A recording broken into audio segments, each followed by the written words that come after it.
maritales, tienen problemas con sus hijos, tienen problemas. Los cristianos tienen ese tipo de problemas también, pero la diferencia con el mundo es que los cristianos tienen a Jesucristo, al cual le pueden clamar, adorar y exaltar. Denle una alabanza fuerte al Señor. Ahora, ¿cuáles son los problemas que debemos de enfrentar? ¿Qué tipo de problemas enfrentamos? El primero es el intelecto, la capacidad de la mente de entender las cosas. A veces nosotros entendemos las cosas de una manera incorrecta, no de la manera correcta. Y batallamos con la mente, porque la primera pregunta que uno se hace, ¿por qué? ¿Por qué está pasando esto? ¿Por qué tiene que pasar esto? Es que no comprendemos lo que Dios está haciendo. Y nosotros debemos de comprender cómo Dios trabaja. Debemos de saber por qué Dios nos está pasando por ahí. Debemos de pedirle a Dios que nos dé fuerza. Una de las cosas que el creyente no hace cuando está en prueba es orar. Deja de orar, deja de congregarse. Dice que está desanimado, que ya no quiere venir a la iglesia, que ya no tiene ánimo. Entonces estamos sirviendo a Dios por la circunstancia y no por lo que Dios es. A Dios no le podemos servir por la circunstancia. Así que si todo está bien, estoy contento. Pero si todo está mal, entonces no vengo a la iglesia. Si todo está mal, estoy desanimado. Si todo está mal, ya no levanto las manos. No, hermano. Si todo está mal, yo levanto las manos. Si tengo problemas, yo levanto las manos. Si todo es negativo, yo sigo creyendo en Dios. Si la gente no quiere seguir a Jesucristo, si tu familia no quiere seguir a Jesucristo, yo sigo a Jesucristo porque Él sigue siendo Dios. Amén. Amén. El intelecto es la mente, en la capacidad de entender las cosas. Los problemas intelectuales en la vida del creyente se dan cuando se presentan cosas que no podemos asimilar, doctrinas que no comprendemos, cosas difíciles de aceptar o sencillamente dudan de lo que Dios dice en su palabra. Por ejemplo, si soy salvo, hay gente que se pregunta, ¿soy salvo? Mire, eso lo resuelve claro usted si es salvo o no es salvo. Usted es salvo si practica lo que dice aquí. Si no practica lo que dice aquí, no es salvo. Es simple. Es simple. ¿Usted quiere saber que es salvo? Cada vez que lea la Biblia, pregúntese si está haciendo lo que dice aquí. Si pone en práctica lo que dice aquí, no similar, no como, a mí no me gusta comprar las cosas en el de a dólar. Comprar en el de a dólar es una pérdida de tiempo, porque eso que se compra ahí dura lo que dura el dólar. Nada.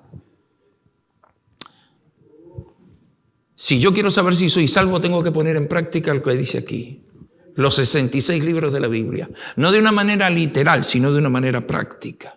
Entonces ya se resuelve ahí si soy salvo o no. Necesito el Espíritu Santo en mi vida. Y el Espíritu Santo no es intelecto. El Espíritu Santo es Dios mismo viviendo dentro de la vida de la persona. No fue solamente para los apóstoles, sino que fue una promesa desde Joel hasta el día de hoy.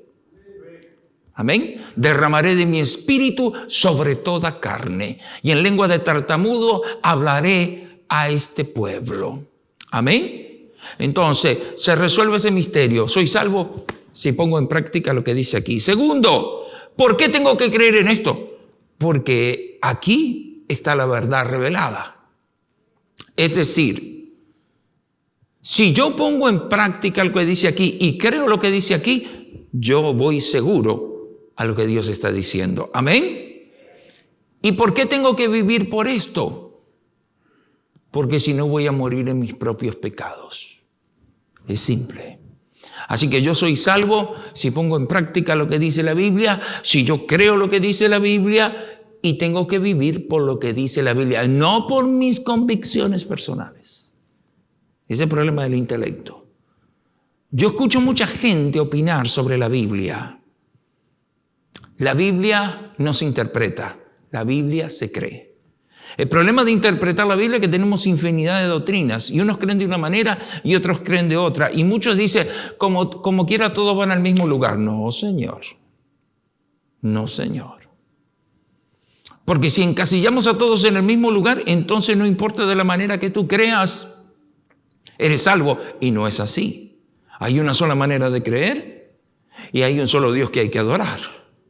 Y la Biblia dice que Jesús viene por una sola iglesia. Entonces, yo debo de entender lo que dice la Escritura para poner en práctica lo que Dios me dice. Cuando esto ocurre en nosotros, entonces es un proceso a veces peligroso, y es que pasamos de las interrogantes a censurar a Dios. ¿No ha escuchado usted a las personas decir, yo no creo que Dios me vaya a condenar por esto? Cuidado cuando uno piensa así. Si nosotros pensamos que Dios no va a censurar nada en nuestra vida, entonces hagamos como dijo el apóstol Pablo, comamos y bebamos porque ciertamente mañana moriremos. Hay algunos cristianos que se han olvidado de vivir en santidad. Hay algunos cristianos que abrazaron la fe al principio de su vida cristiana, pero ahora viven como mundanos. Y piensan que Dios no va a decirle absolutamente nada. Entonces yo no estoy poniendo en práctica lo que dice aquí. Y muchos se equivocan y el diablo es muy astuto. Mucha gente cuando viene a la iglesia dice, yo no voy a hacer lo que me dice el pastor, yo no voy a hacer lo que dice la iglesia. No, hermano, no es hacer lo que dice el pastor o lo que dice la iglesia. Es hacer lo que dice Dios por su palabra y su Santo Espíritu. Eso es lo que debemos de hacer como verdaderos hijos de Dios. Amén. Entonces es un desafío. La vida cristiana es un desafío. Por eso la Biblia habla claramente que no es para los que retroceden, que no es para los cobardes. Dice en el libro de Apocalipsis, no seas como el perro que vuelve a su vómito, no seas como el hombre de doble ánimo que es inconstante en todos sus caminos, no seas perezoso. Este camino, hermano, tiene solamente una línea y es la que nos lleva hacia el cielo. Y nosotros debemos de entender en esta mañana que es un desafío. Vas a ser desafiado con tu familia, vas a ser desafiado en la escuela, en la universidad, vas a ser desafiado en el trabajo, vas a ser desafiado con tus padres, con tus hermanos. Pero recuerda una cosa, hay gente que mezcla sangre con la sangre de Jesucristo, familia con el nombre de Jesucristo. Mi familia es mi familia, pero Jesucristo es mi Dios. Mi familia lleva mi sangre, pero la sangre de Jesucristo es la que me limpia de todo pecado. Y yo debo estar claro cuando voy a ser desafiado con mi fe. No, yo voy a seguir a Jesucristo. Yo voy a hacer lo que dice la palabra. Yo me voy a santificar para Dios. Yo no me voy a doblar a los Baales. Yo voy a hacer la voluntad de Dios en mi vida. Yo voy a dejar que el Espíritu Santo me dirija. Y si eso hacemos, entonces veremos la salvación y la vida eterna. ¿Cuántos dan gloria a Dios?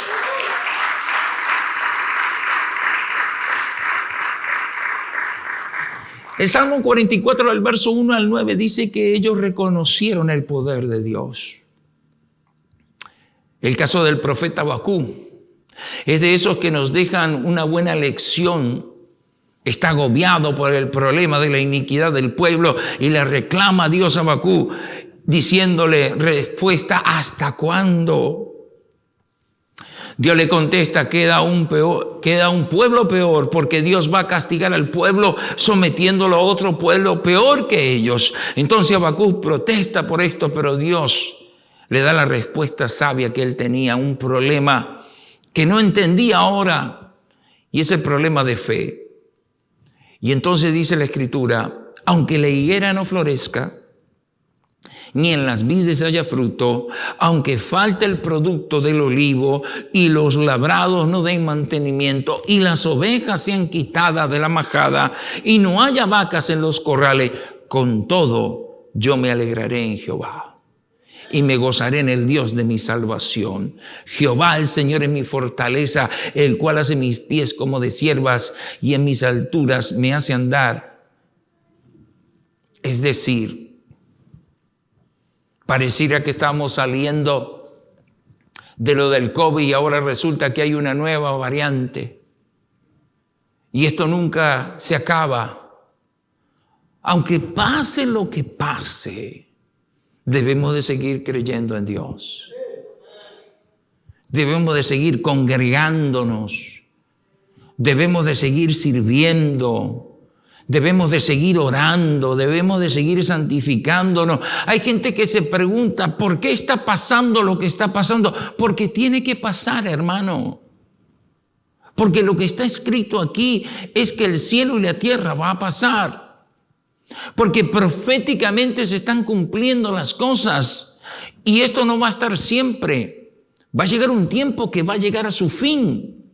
Pero mientras ese tiempo llega, Dios nos está dando la oportunidad de prepararnos, de santificarnos, de buscar el rostro de Dios, de hacer la voluntad de Dios en nuestra vida, de dejar que Dios por su palabra y por su Santo Espíritu nos ilumine y nos guíe. Amén. Amén. Ante todas estas cosas somos más que vencedores por medio de aquel que nos amó. Por lo cual estoy seguro de que ni la muerte, ni la vida, ni ángeles, ni principado, ni potestades, ni lo presente, ni lo porvenir, ni lo alto, ni lo profundo, ni ninguna otra cosa creada no podrá separar del amor de Dios, que es en Cristo Jesús, Señor nuestro. Ahora hablemos de los problemas morales. Aquí tenemos que hablar de algo que no entendemos, sino de un problema de conducta, que aunque me hace daño, no puedo corregirlo. Hay serios problemas de conducta morales dentro de las iglesias. Nosotros pensamos que ser cristiano me da la libertad a mí de pecar y de vivir como un impío, de vivir sin temor de Dios, con un vocabulario obsceno, con un pensamiento obsceno, con una conducta obscena, con una vida que no me sujeto ni a Dios ni a nadie, donde digo que soy cristiano, pero vivo como el diablo, en desobediencia. No le rindo cuenta a Dios ni a nadie. No me presento delante de Dios. Para mí, dicen algunos, la Biblia es un libro de filosofía. Cargan la Biblia, pero no practican lo que la Biblia dice. Y por eso el poder de Dios no se manifiesta.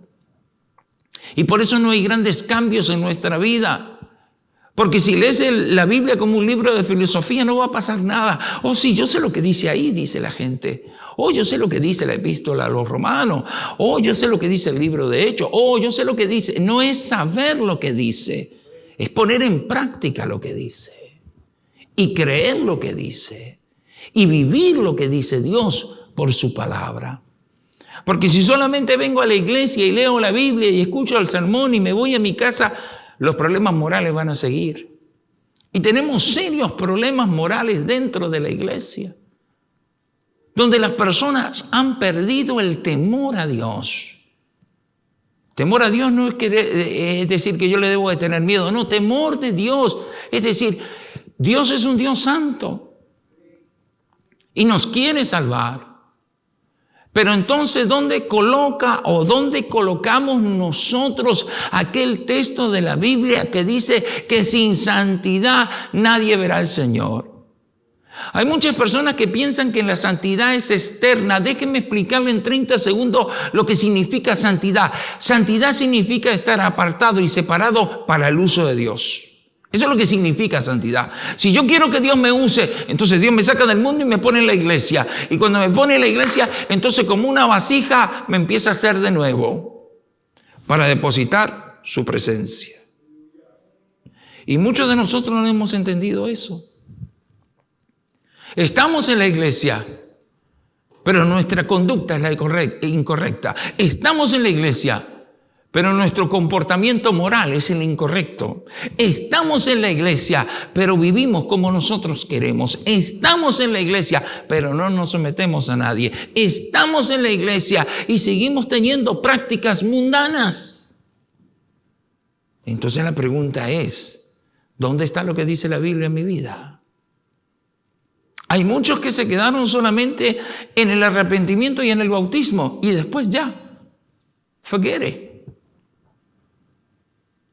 Me arrepentí, amén, me bauticé, amén. ¿Y después qué? Después viene el proceso, la purificación, el lavamiento, la santificación, vestirme de vestiduras blancas, poner en práctica la palabra de Dios, llenarme del Espíritu Santo, vivir una vida apartada del pecado, vivir una vida que agrade a Dios, ser obediente a la voluntad de Dios. Ese es el proceso. Entonces, los problemas morales que hoy en día hay dentro de la iglesia, de verdad que dan vergüenza. Hechos capítulo 24, versículo 24 dice, habla de un tal Félix y dice así: algunos días después, viniendo Félix con Drusila, su mujer, que era judía, llamó a Pablo y le oyó acerca de la fe en Jesucristo. Para disertar Pablo acerca de la justicia, del dominio propio y del juicio venidero, Félix dice que se espantó y dijo: ahora vete, pero cuando tenga oportunidad te llamaré. Y esperaba también con esto que Pablo le diera dinero para que le soltase, pero lo cual muchas veces lo hacía venir y hablaba con él. Y si usted sigue leyendo, este Félix lo terminando condenando a Pablo o entregándolo a Pablo. Pero Pablo le habló de la justicia venidera, le habló y sí lo convenció, pero no quiso cambiar. Y a veces somos así. Estamos convencidos de que somos pecadores. Estamos convencidos de que hay un Dios. Estamos convencidos del cielo y del infierno, pero no queremos cambiar. Y esas son las batallas que uno tiene. Y el problema, hermano, que esas batallas se tienen que resolver en la vida. Porque después de muerto ya, it's too late. Forget it. Se terminó. Mientras estoy vivo es que tengo que resolver los problemas que tengo con Dios. Muchos batallan en cuanto a la fe porque no dejan que Dios dirija sus vidas. La dirigen ellos. Es mentira, hermano. Es mentira cuando nosotros decimos que Dios dirige nuestra vida. ¿Sabe por qué? Porque si nosotros decimos que Dios dirige nuestra vida, entonces vamos a dar testimonio de que Dios está en nosotros. ¿Y cómo la gente se da cuenta de que Dios vive en ti? Por los hechos, por los actos, por los comportamientos, por el vocabulario, por la vestimenta, por la actitud, hasta por la manera de sentarte. Cuando Dios no vive en nosotros, hermanos, entonces nos domina la carne. Y entonces la Biblia que dice que la carne para nada aprovecha. Debo de corregir a alguien, y es un predicador, y en estos días puso algo en una página social. Es verdad, dice en la epístola de Pedro, que el bautismo que corresponde ahora a esto nos salva. El bautismo sí salva, pero escuche, el bautismo es para salvación, pero termina diciendo no quitando las inmundicias de la carne. Eso significa que hay una lucha en este cuerpo mientras vivamos con nuestra carne. Vas a batallar. El deseo de orar, no vayas a esperar a tener ánimo. Hay gente que dice, no tengo, con eso de que no tienes ánimo, nunca en tu vida vas a orar. Yo he conocido gente que no ayuna. Y los cristianos que no oran y no ayunan andan más en la carne que en el espíritu. Porque te domina la carne. ¿Por qué tengo que orar? ¿Por qué tengo que ayunar? Porque es la manera que Dios puede controlar esta carne. Tú le das comida y le das sueño. Olvídate, sí crees en Dios, pero entonces el Espíritu no puede operar en ti. No vas a sentir la presencia de Dios en tu vida. No se va a revelar Dios cuando lees la palabra. No va a poder Dios hablar porque la carne es la que domina. Lo dije en estos días, que el estómago es un buen siervo, pero un terrible amo. Porque si yo no controlo este cuerpo, entonces, ¿quién lo va a controlar? Cuando la gente no quiere orar y dice, un día de esto viene Cristo, un día de esto nos morimos. Mucha gente le da el fanatismo de orar cuando tiene problemas y Dios no hace nada. Porque Dios nos tiene que enseñar que a Dios no lo puedes buscar solamente cuando tienes problemas. A Dios lo tienes que buscar en todo tiempo porque Dios es Dios en todo tiempo. Y mucha gente sí busca a Dios cuando tiene problemas y Dios lo pone ahí en stand-by. Porque tienes que aprender. Tienes que aprender que si vas a buscar a Dios, lo vas a buscar en las buenas y lo vas a buscar en las malas. A veces observamos a las personas que cuando están en necesidad, sí son obedientes, sí vienen a la iglesia, sí nos faltan a los cultos, sí vienen a la oración, pero en cuanto más o menos se arregló el problema, forget it. Félix terminó entregando a Pablo, aunque Pablo le habló y le dijo lo que debería de hacer. No son pocas las veces en que somos víctimas morales de nuestra conducta o de nuestra mala conducta. Déjeme seguir aquí. Para romper las ligaduras de una mala conducta, debo de acudir a la realidad. Es decir, ¿quién me va a corregir a mí? Dios. ¿Cómo? Por su palabra. ¿Cómo me va a dirigir? Por su Espíritu Santo. Ahora, hay cosas que requieren hacerse. Por ejemplo, tener una disciplina de oración. Una disciplina de oración, no ser un religioso. A muchos de nosotros se nos quedó la maña de cuando éramos católicos. ¿Se acuerda? Que iba a la iglesia y solamente hacía así. Y se persignaba y se levantaba. Eso no es orar. Eso es ser religioso. Orar es tener una relación con Dios. Que cuando me arrodillo y empiezo a hablar con Dios, no mido el tiempo. No me duelen las rodillas.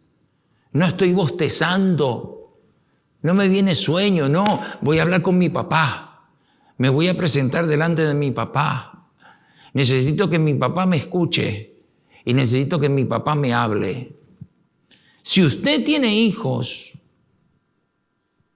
usted sabe que como padre, el dolor más grave para un padre es que sus hijos sean desobedientes, que sus hijos sean rebeldes, que sus hijos sean iracundos. Y uno ve cómo sus hijos se golpean con problemas, con necesidades, por no haber escuchado la voz de su padre. Lo mismo es Dios con nosotros. Cada vez que venimos a la iglesia, Dios nos aconseja. No queriendo que su pueblo se descarríe, no queriendo que su pueblo se pierda, no queriendo que su pueblo haga cosas que a Él no le agrada. Entonces, la pregunta en esta mañana es que los conflictos de la fe los vamos a tener.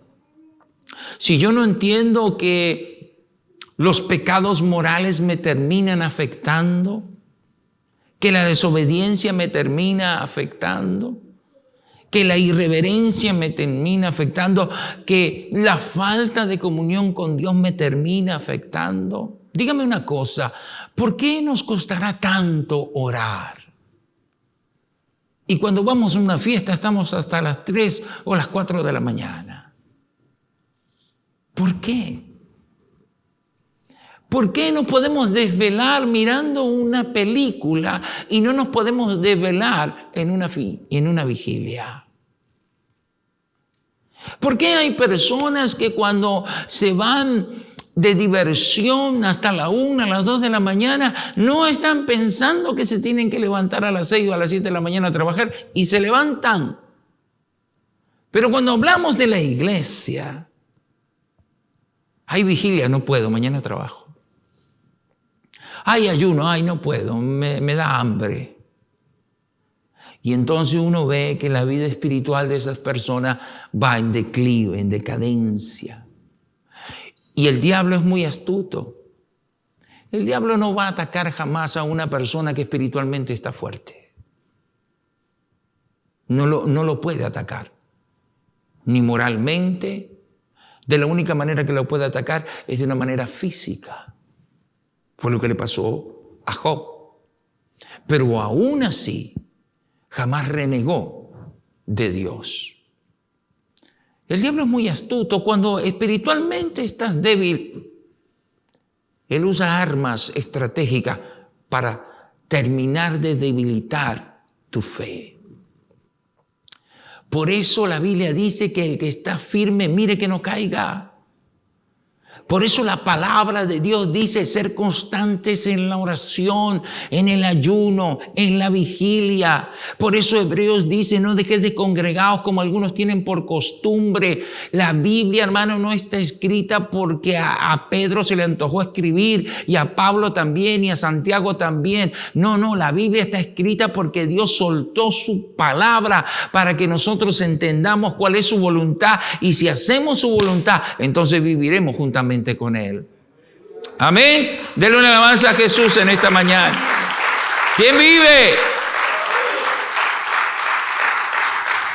Ahora, los problemas de la fe, en este caso, nos pueden afectar. Hermano, usted cuando se convirtió hace un mes, un año, 5 o 10, ¿por qué está aflojando?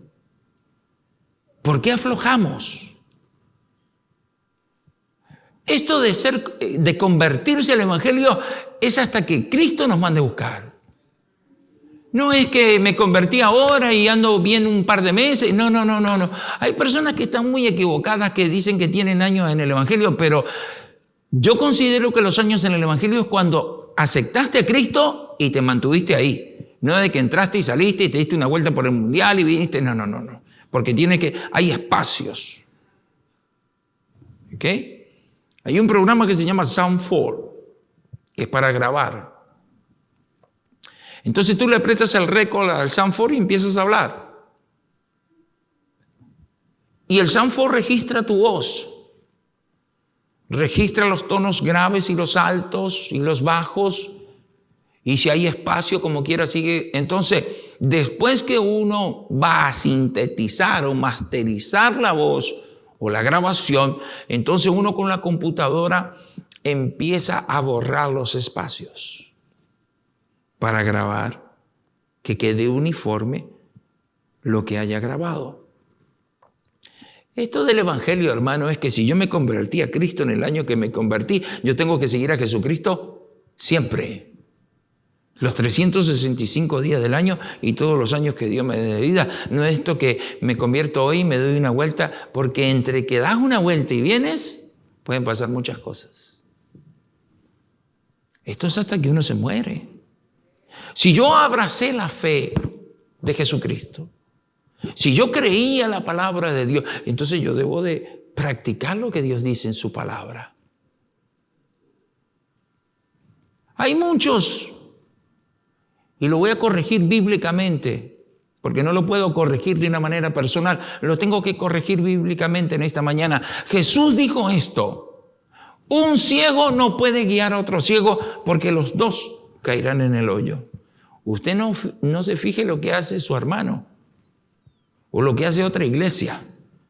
Usted fíjese lo que hace usted para Cristo. Porque puede ser que esté en otra iglesia, pero está ciego. Puede ser que sea su hermano, pero está ciego. Y Jesús lo dijo claro: un ciego no puede guiar a otro ciego, porque los dos caerán en el hoyo. Amén. Amén. Entonces, vamos a hablar de algo bien importante: el buen comportamiento. ¿Qué es eso? El buen comportamiento es la ética cristiana que debemos de tener. Efesios capítulo 4. Abra su Biblia, versículo 17. Por lo cual, desechando la mentira, hablar verdad cada uno con su prójimo, porque somos miembros los unos de los otros. Airaos, pero no pequéis. No se ponga el sol sobre vuestro enojo, ni deis lugar al diablo. El que hurtaba no hurte más, sino trabaje haciendo con sus manos lo que es bueno, para que tenga que compartir con el que padece necesidad.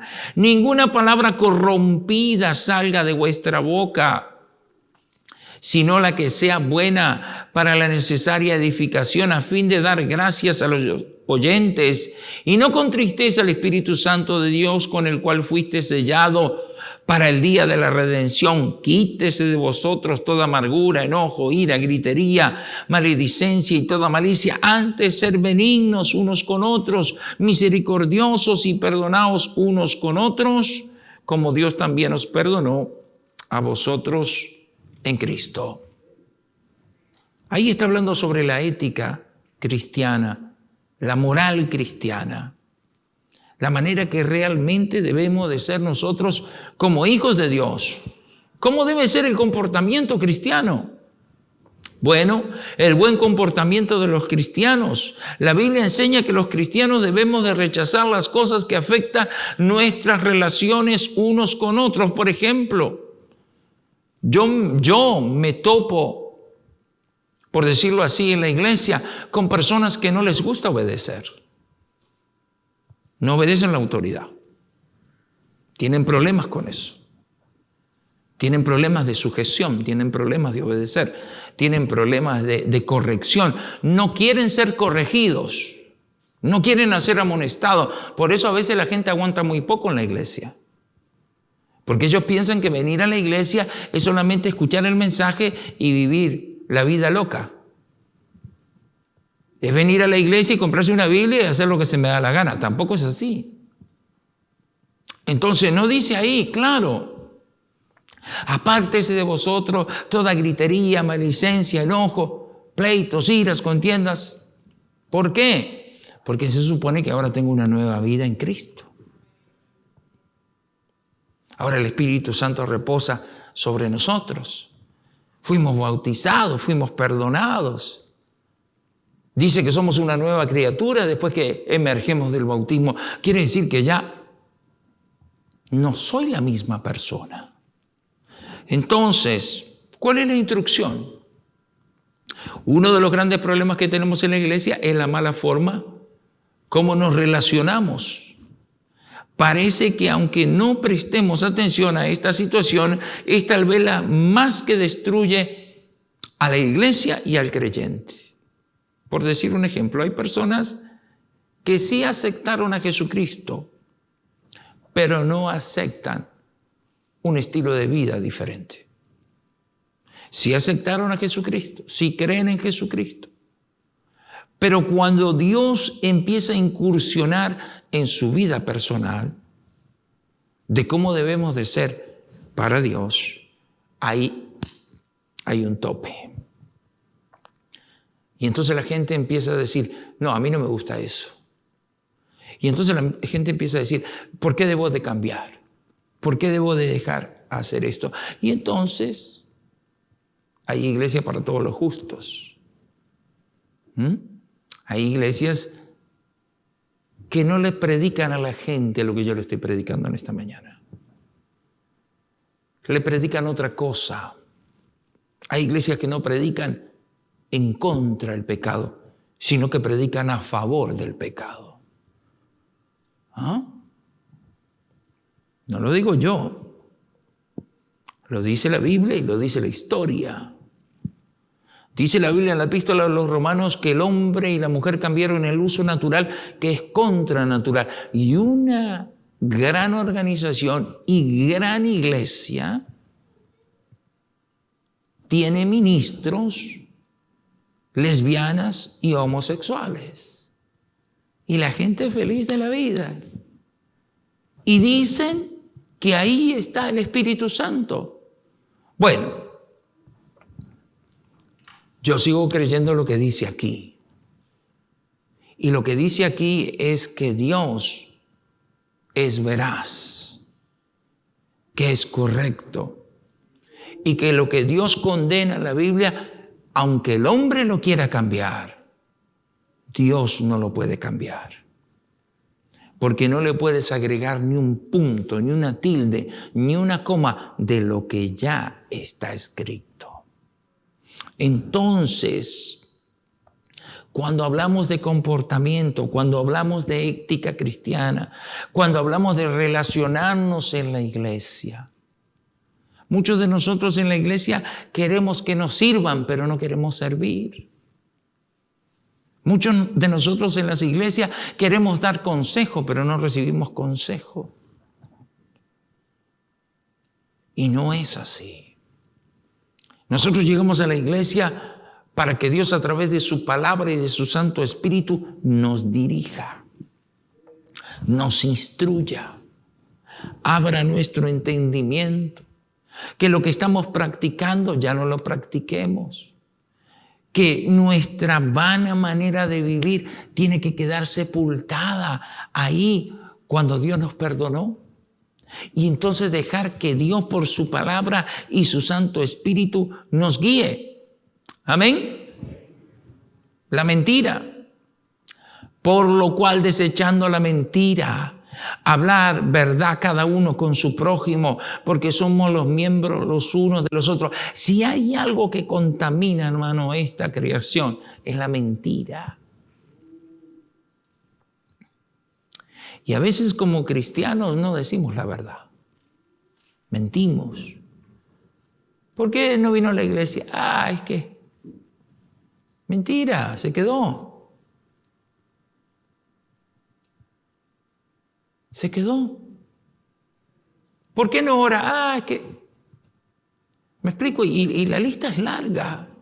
Estamos mintiendo. Estamos quedando mal no con el pastor, no, estamos quedando mal con Dios. Por decir un ejemplo, si Dios no nos hubiera alcanzado en el tiempo que nos alcanzó, ¿dónde estaríamos? ¿Verdad que a veces nosotros nos molestamos cuando alguien es desagradecido? El favor que le hice y ni siquiera las gracias me dio. Yo lo ayudé cuando tenía necesidad y ni siquiera una llamada por teléfono me da. Bueno, tiene lógica, ¿verdad? Porque somos humanos. ¿Cómo se sentirá Dios con todos los favores que nos hace diariamente? Y de la manera que uno le recompensa a Dios. La mentira, hermano, es algo que perjudica nuestra vida espiritual. Y por eso me parece que a veces las personas no pueden orar a Dios. Porque antes de orar tienen que pedir perdón. Tienen que arrepentirse. Tienen que decirle a Dios que limpie su lengua, su mente, sus labios, que los santifique para poder orar con libertad. Ira descontrolada. Airaos, pero no pequéis. No se ponga el sol sobre vuestro enojo, ni deis lugar al diablo. Hermano, a veces hay creyentes que no se les puede decir nada porque hasta te golpean. Si con la vista te pudieran golpear, ya varias veces hubiera estado noqueado uno. Porque resulta que somos creyentes, pero no cristianos. Es decir, ¿el cristiano se puede enojar? Sí, pero no pecar. Enojar sí, pero no pecar. Porque si das lugar al enojo, entonces se va a desarrollar la ira. Y ahí, cuando una persona está airada, se descontrola. Y cuando nos airamos, entonces ya nuestro entendimiento se nubla. Y salen palabras que no queríamos decir. Pero es porque estamos enojados. Ahora, el problema de soltar esas palabras, ya después no pueden regresar. Y ahí es donde entra la vida espiritual. ¿Qué tanta oración tengo diariamente? ¿Qué tanto busco a Dios diariamente? ¿Qué tanto me santifico para Dios? Entonces, hermano, la Biblia habla sobre la mentira, sobre airarse. Son cosas que debemos de desechar en nuestra vida. El fraude. El que roba no lo haga más. A veces nosotros prendemos la televisión y decimos, oh, mira lo que hizo. Pero a veces los cristianos roban, hermano. Roban. Los cristianos roban a Dios. Roban en sus ofrendas, en sus promesas, en sus diezmos, se comen los diezmos. Eso bíblicamente es robar. Ah, no, pero Dios sabe. No. Dios sabe lo que te da. Y Dios sabe lo que le corresponde. Por eso sacó el 10%. Es intocable. El 10% no es tuyo, hermano, es de Dios. Te guste o no, es de Dios. Ese 10% es de Dios y no lo puedes tocar. No te pertenece, no es tuyo. Es de Dios. Y no es que lo dice la organización o el pastor, no, lo dice Dios en su palabra. Pero Dios es tan bueno que nos deja un 90. Y la bendición no está en el diezmo es obligatorio. La bendición está en la ofrenda. Yo tengo que dar el 10% de mi diezmo y tengo que dar mi ofrenda. Y ahí es donde yo voluntariamente ese 90 doy de una manera indiscriminada. Y entonces las ventanas de los cielos se abren. Las personas que batallan con eso siempre van a tener serios problemas económicos. No das tu diezmo, pero ahí se va en el carro, en la llanta, en la enfermedad, en la medicina. Se va, porque lo que es de Dios es intocable. No nos pertenece, le pertenece a Él. ¿Por qué, pastor? Porque de esa manera es como se sustenta la iglesia, se sustenta la obra.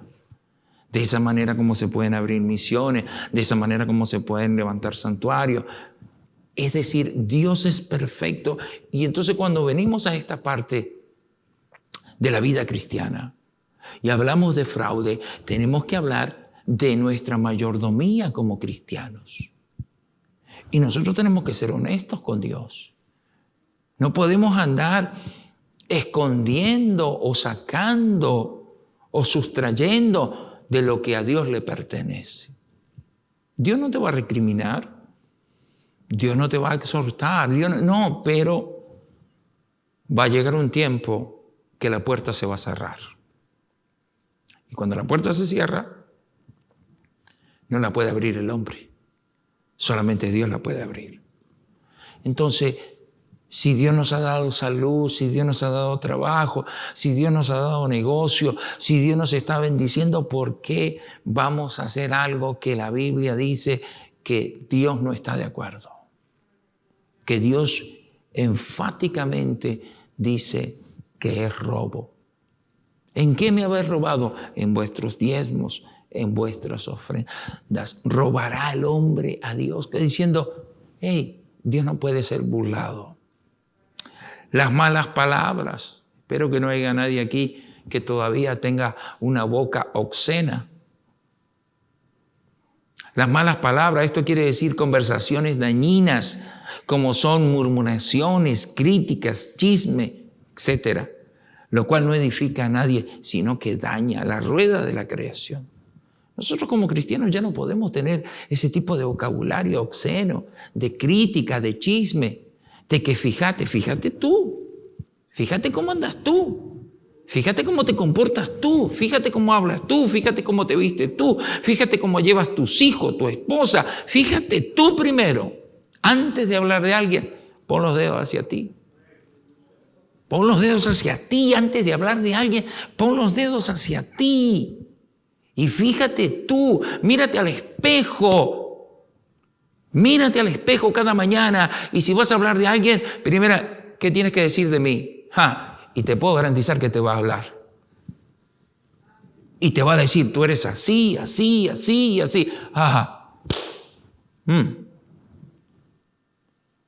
Cuando evitamos hablar mal, no estamos ayudando a nosotros mismos. Porque Dios no nos puso como juez del hermano, sino como juez de nosotros mismos. Y entonces nosotros tenemos que entender que las malas palabras dañan una congregación, una familia, una iglesia. Dañan. Nosotros tenemos que hablar cosas correctas. La amargura es un estado mental agitado e irritable que vuelve al ser humano un prisionero de sus sentimientos. Y dice la Biblia, quítese de vosotros toda raíz de amargura. Hermano, dígame una cosa, ¿qué culpa tengo yo si a usted le va mal en la vida? Yo no tengo culpa. ¿Qué culpa tiene su esposa, su esposo, sus hijos? Si a usted le va mal en el trabajo, con un compañero, ¿por qué se desquita con ellos? Hay personas que le va mal toda la semana y cuando vienen a la iglesia, tiran todo eso en la iglesia. Hermano, cuando vengas a la iglesia, ven con una sonrisa aunque no tengas dientes. Saluda con alegría. Está dispuesto a hacer cosas. Contento, alegre, porque nadie tiene la culpa de lo que te esté pasando. Entonces la Biblia es clara, eso no está puesto por estar. Quítese de vosotros toda raíz de amargura. Los problemas personales que nosotros podamos tener, hay un altar en la iglesia y hay un Dios en el cielo que nos puede ayudar. Amén. Pero no traer y andar con amargura, porque eso genera problemas personales. Y a veces las personas no saben manejar eso. Y se lo vuelcan al que tiene enfrente. Y no es así. Enojo es la excitación mental que nos produce una tormenta, que nos desubica. Hermano, el enojo hay que saberlo controlar. Porque si no, por ese enojo puedes perder tu salvación. Entonces, el enojo se controla a través de una relación con Dios. La ira. Enojo y ira son dos cosas diferentes. La ira es el nivel máximo de enojo. Ya cuando una persona está irada, es un problema, es una bomba de tiempo. Porque ya se airó y ya su boca se soltó y su lengua renacuajos y culebras y maldiciones. ¡Wow! Y después viene al altar y ¡ay, Señor, perdóname! Señor Jesucristo. Debemos de aprender cómo debe ser un verdadero creyente. Un verdadero hijo de Dios, una verdadera hija de Dios. Pastor, ¿cuál es la clave? La oración, el ayuno, la lectura, la santificación. Únjase la lengua con aceite santificado.